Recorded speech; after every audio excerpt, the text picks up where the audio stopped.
We went in to look at studying the soccer ball sector in Seattle, thinking we were going to study spillovers between firms and technology adoption. So we came up with a new technology.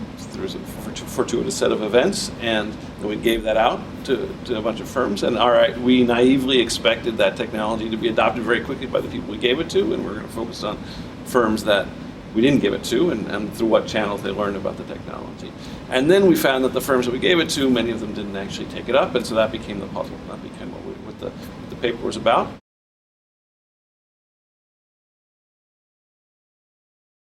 We found that our technology, that was a new way of cutting pentagons from the sheets of artificial leather. That's the main input to soccer ball production.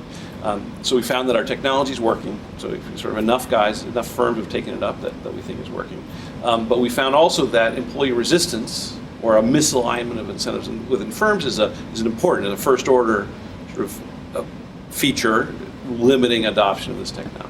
So the cutters who are cutting the pentagons out of these sheets of artificial leather, they are paid piece rate, as you mentioned, and so they're not incentivized to reduce waste. They're just incentivized to go fast.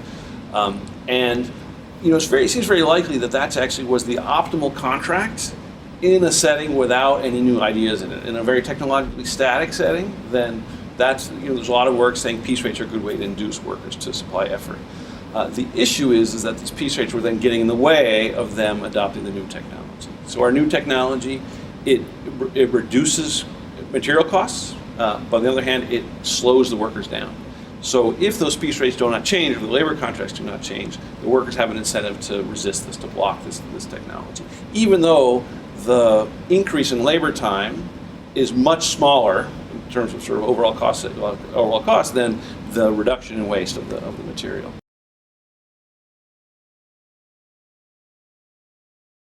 Just having a good idea or just having new technology is not sufficient for that to be adopted. That there may be organizational features, organizational sort of conflict may get in the way of adopting a technological innovation. And so another way of saying that is to say, in order to get new ideas to be adopted, there has to be innovations in organizational form as well.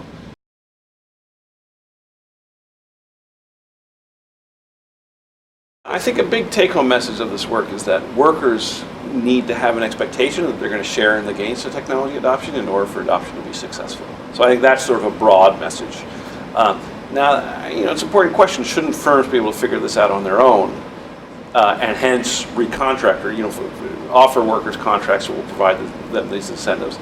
And the answer is, in our particular case, maybe we would have expected this, but in many cases, it may not be. There may be externalities between firms. My learning spills over to other people. I may not fully take it into account, and so I may not, if it's costly to me to provide workers with these sort of incentives that will lead to greater adoption or innovation, then I may not, I as a firm may not do it, or may not do it as much as would be socially optimal.